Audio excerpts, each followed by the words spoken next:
ating mga alaga. Good morning everyone.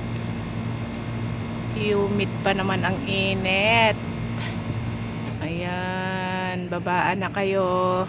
Yung dalawa doon sa kulungan, tapos na silang kumain. Pero yung lalaki, nung kumakain pa din. Si Ice Pigeon, yung ice chick nakalimlim na sa kanyang pugad. Ayan.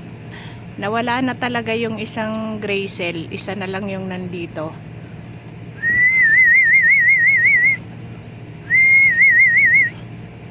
Ayan si Bato-Bato.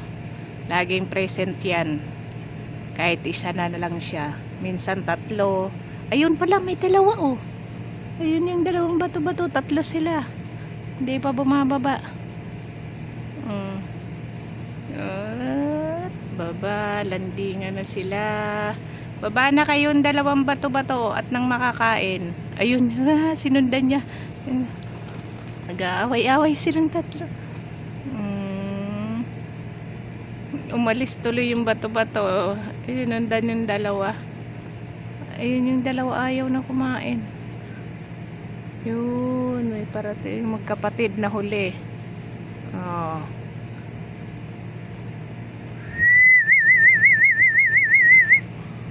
Ayan sila.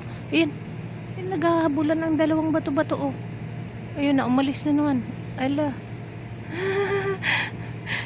Ito na. Oh, nag-aaway-aaway silang tatlo. Oh, di ba? Kakatawa ang aking mga alaga. Uy, ang galing oh. Ano siya oh. Umakyat siya. Galing ah. Umakyat siya sa plywood. Oh. Magtatrabaho na ako kaya iiwan ko na kayo. Ito lang ang aking libangan bago bumaba. Oh. Ang galing naman ng isang kalapati na yan. Bye bye mga kalapatids. Oh, di ba? Liparan, tapos babalik yan ulit.